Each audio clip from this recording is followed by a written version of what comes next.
Good morning. Today is Sunday, June 27th, 2021. Today is the 17th of Tammuz, the fast day. It is the day that begins the period that we refer to as the 3 weeks, a 3-week period that culminates 3 weeks from today on Tisha B'Av, the 9th day of Av. And these are days of national mourning. They commemorate the events of the destruction of the first temple and the second temple and other catastrophes that have befallen the Jewish people. And these are days of sadness and mourning.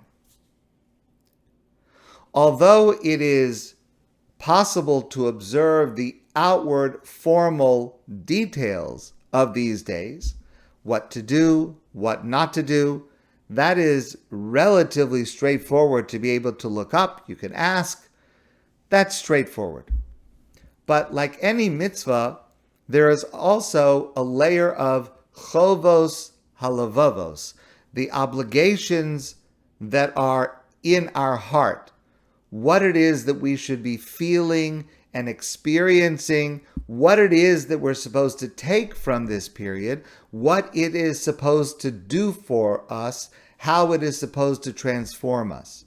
And that is always more elusive and requires more effort to uncover and to connect to. Here in particular, the difficulty with observing these days, starting today, these 3 weeks, in a meaningful manner, is particularly difficult in our time, and different parts of the Jewish world have different difficulties with it. In Israel, the main difficulty among the religious population of Israel is, consider the Israeli reality today. You walk down the streets of Jerusalem today, and how do we accept and how do we experience the words that we say in these prayers that Jerusalem is destroyed, it's desolate, none to protect it? Especially the words as we get closer to Tisha B'Av itself, the words that we say of Nachem, that Jerusalem is bereft, it is empty. That's not our reality. Today, Jerusalem is built up. Jewish life is flourishing. There is a powerful government and a powerful army protecting us. There are more people studying Torah in Jerusalem today than perhaps any time in our history. So, what we are saying in our prayers and supposed to be feeling that we're in exile and Jerusalem is destroyed, it is contradicted by what we see in front of us in the streets of Jerusalem. That's a difficulty people in Israel have to deal with. For people outside of Israel, for us, there is another difficulty, a different difficulty. And that is, how do we connect to feeling sadness over losing something that we never had, that we never were able to appreciate? We don't know what it means to live outside of exile. We don't know what it means to live in God's presence, adjacent to the Beit HaMikdash. We don't know what it's like to live on the crossroads of the Jewish world, where Jerusalem was a place that every Jewish person would meet and travel and be able to see each other multiple times a year. And what the 3 weeks is really about, the distance between ourselves and God, not having a Beit HaMikdash, not having God in our lives as obviously and visibly as applied during the time of the Beit HaMikdash. We don't even recognize what that means because we don't know anything else. How do we mourn for 2,000 years something that we ourselves never experienced? So it's okay that the experience of the 3 weeks in Tisha B'Av for us outside of Israel is qualitatively different than the experience of Jews who are living in Israel, who are in Jerusalem at this moment. That's okay. But it's interesting how both groups have difficulties, but in a certain sense, they are diametrically opposite difficulties. However, there is something that unites us and provides for us a path through these days. And what I want to share with you is based on an incredibly insightful article by Yossi Klein Halevi, the writer and journalist. He wrote this a number of years ago, 2013. It is just as, if not more, applicable today. He writes that our rabbis in the Talmud tell us that the underlying problem that led to the destruction of the Second Temple was sinas chinam, mutual and needless hatred among Jews. Even though, of course, there were, on the simple level, outside forces that came against us and did the actual destruction. But our rabbis understood that that external enemy only had the ability to overcome us because we were divided, because we were weakened through our lack of unity, through our lack of mutual respect. In contemporary terms, it's expressed today all too often, both inside Israel and outside Israel, as a failure to function as a people that appreciates its diversity and can manage its disagreements with mutual respect. We have not gotten much better at that. And today in particular, there are events and issues and individuals and groups that particularly make that difficult. Listen to Halevi's words. The basis for an individual's spiritual life is humility. Awareness that we are transient beings whose understanding of the world is at best incomplete. No one of us has the full truth. The same insight is the basis for a healthy national life.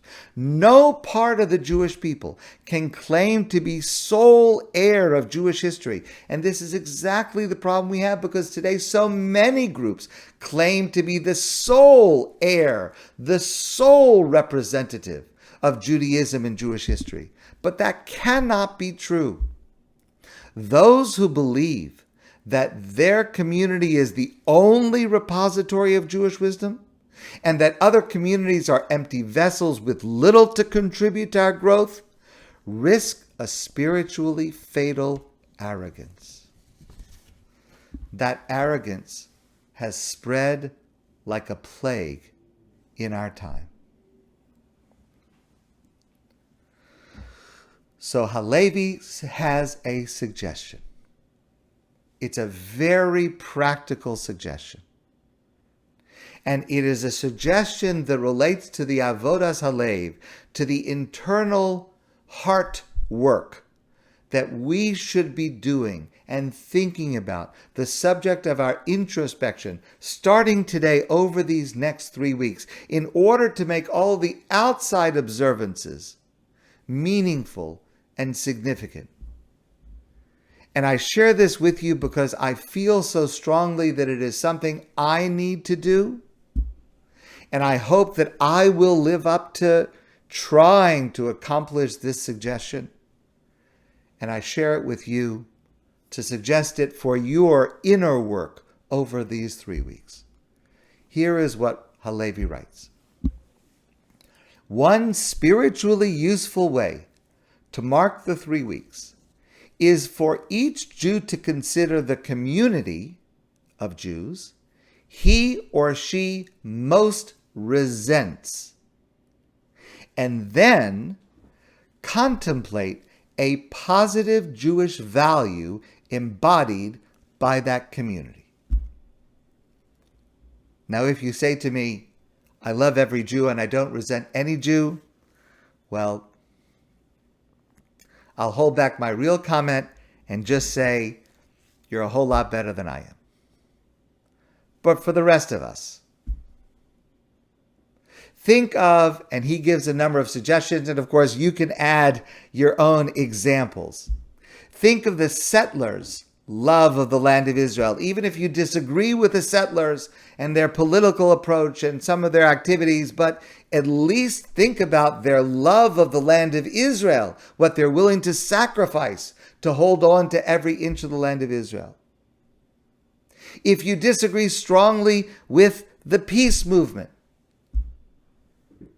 think about their love of shalom, even if their tactics are wrong, even if they're at the wrong time in history, even if they're willing to sacrifice too much. But think about the value that they express of shalom. If you resent those groups that do not even identify as Zionists, Satmar and other Hasidic groups, think about the amazing acts of chesed they perform.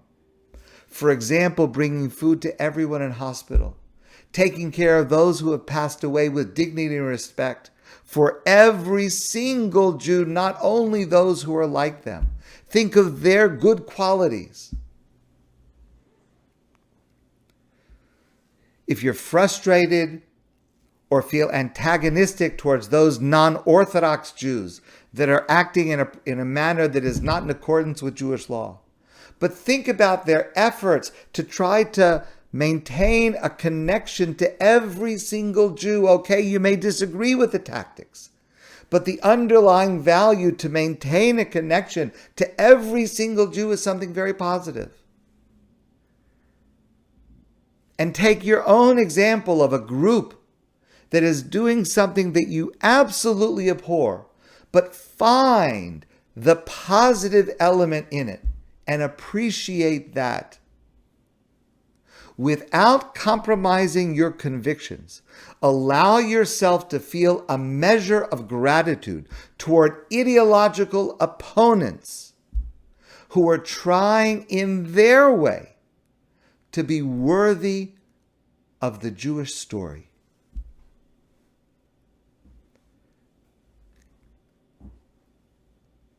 Halevi ends his article with these words, and I think these words should be the motto for this 3-week period. Enough mourning for the sake of mourning. Let us turn the 3 weeks into a time of Jewish healing. That's what we need to do, whether inside of Israel, outside of Israel, whatever other difficulties we have connecting to this period, but all of us should be able to and should try to make this a period of 3 weeks of national and individual Jewish healing. I wish it for myself, and I wish it for you. I want to wish each of you an easy fast, a productive day, and I look forward to seeing all of you soon in person.